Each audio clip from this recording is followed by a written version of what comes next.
मित्रांनो, microbiology in Marathi या चॅनलमध्ये आपलं स्वागत आहे. तर या व्हिडिओमध्ये आपण जे काही जीन सिक्वेन्सिंग हा जो टॉपिक आहे त्याचे बेसिक आपण जे इंट्रोडक्शन वगैरे आहे ते डिस्कस करणार आहोत.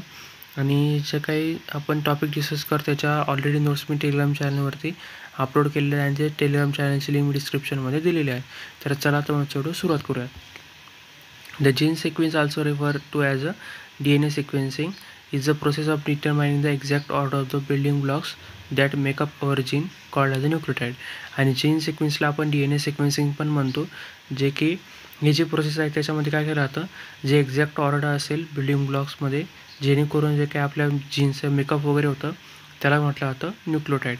दिस nucleotide represented by the letter A, T, C आणि G from the instruction written in our DNA that tell our cell how to function. आणि हे जे काही न्यूक्लियोटाइड असतील ते आपल्या बॉडीमध्ये 4 प्रमाणात असतात DNAमध्ये, जे की रिप्रेझेंट केले जातात. A adenine, T tyrosine, C cysteine आणि G गॉनिन. आणि त्याच्यामध्ये वेगवेगळ्या प्रमाणाचं इन्स्ट्रक्शन वगैरे दिलेलं असतं DNAमध्ये, जेणेकरून आपल्या सेल्स वगैरे असतील त्याच्यामध्ये त्याचं फंक्शनिंग वगैरे कसं करायचं हे सगळी डिटेल त्याच्यामध्ये दिलेली असते. तर आता त्याचं बेसिक म्हणजे काय, म्हणजे DNA म्हणजे काय तर आपण पाहूया. The DNA is a long molecule that resemble a twisted ladder. आणि DNA हा एक लाँग चेन मॉलिक्यूल आपल्याला पाहायला मिळतो, जेणेकरून जे काही आपले सिड्या वगैरे असेल त्याच्या ट्विस्टेड सिड्या म्हणजे आपल्या तशाद्वारे त्याचं स्ट्रक्चर आपल्याला पाहायला मिळतं. The rungs of the ladder is made up of pairs of nucleotide. आणि वेगवेगळे जे काही लॅडर आहे ती पेअर्स ऑफ न्यूक्लियोटाइडने बनलेली असते. याच्यामध्ये A always pair with T, म्हणजे ॲडेनिन हा टायरोसिनसोबत पेअर होतो, आणि सिस्टीन हा always pair with the G, आणि सिस्टीन हा ऑलवेज पेअर होतो गॉनिनसोबत.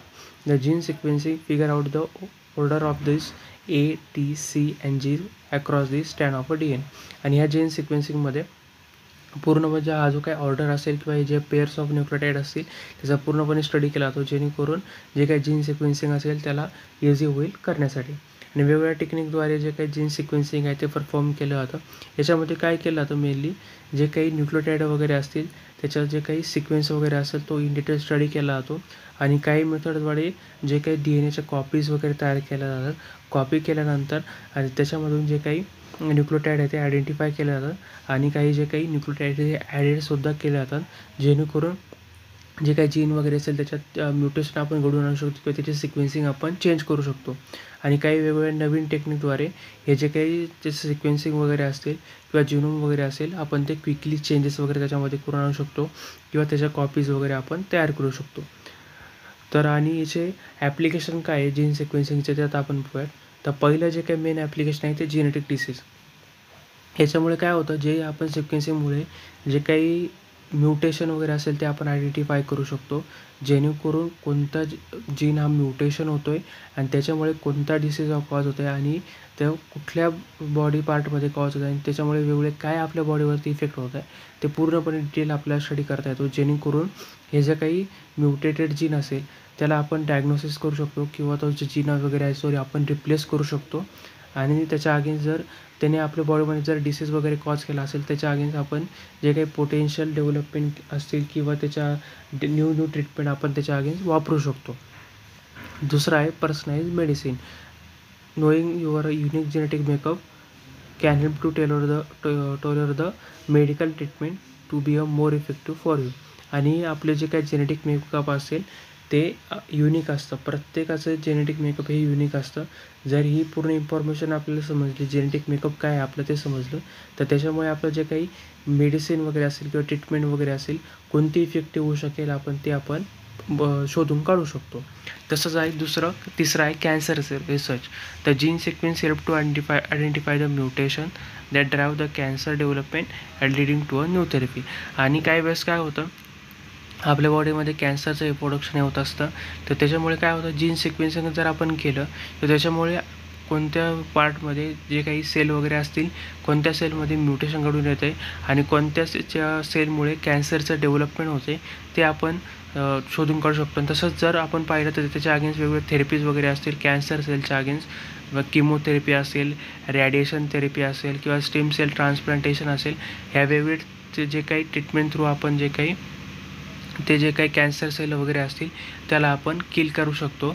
तर किमोथेरपीमध्ये जर आपण पाहिलं त्याच्यामध्ये आपण ड्रग्सचा वापर करून त्या कॅन्सर सेलला किल केलं जातं.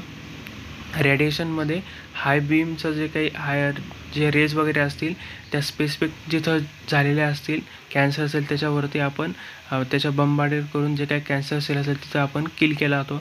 आणि जे काही स्टेम सेल ट्रान्सप्लांटेशन म्हणजे काय असतं ते त्याच्यामध्ये जे स्टेम सेल असतील बोन मॅरोमधले जे काही ॲबनॉर्मल डॅमेज स्टेम सेल असतील त्याला रिप्लेस केलं जातं हेल्दी स्टेम सेलद्वारे.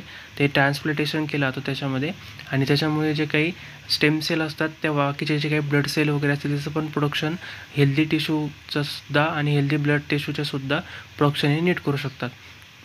त्याच्यामुळे जे काही जीन सिक्वेन्सिंगमुळे आपण म्युटेशन आयडेंटिफाय करू शकतो आणि त्याच्या अगेन्स्ट आपण वेगवेगळ्या थेरपीज वगैरे इन्व्हेंट वगैरे करू शकतो. आणि याच्यामुळे आपल्याला काय समजतं जे काही सिक्वेन्सिंग जर आपण केलं तर आपल्या DNA मधले जे काही ॲन्सेस्टरमधले जे काही इव्होल्युशन वगैरे असेल की त्याची इन्फॉर्मेशन वगैरे असेल ते आपण मिळवू शकतो. आणि ऑर्गॅनिझममध्ये जर आपण पाहिलं तर त्याचे वेगवेगळे डिफरंट त्याच्यामध्ये म्युटेशन वगैरे कसं घडून आलेलं आहे, त्याच्यामध्ये इव्होल्युशन कसं झालेलं आहे आणि ह्या फॅक्टरमुळे त्याच्यामध्ये कोणते चेंजेस होत आहे ते सगळे इन डिटेल आपण स्टडी या जे काही जीन सिक्वेन्सिंगमुळे आपण करू शकतो. तर या व्हिडिओमध्ये आपण जीन सिक्वेन्सिंग म्हणजे काय ते आपण शॉर्टमध्ये डिस्कस केलं. तर पुढच्या व्हिडिओमध्ये आपण जे काही जीन सिक्वेन्सिंगच्या वेगवेगळ्या टेक्निक आपण डिस्कस करणार आहोत. तर हा व्हिडिओ इन्फॉर्मेटिव्ह वाटला असेल नक्की व्हिडिओला लाईक करा आणि चॅनल सबस्क्राईब करायला विसरू नका. चला भेटूया पुढच्या व्हिडिओमध्ये.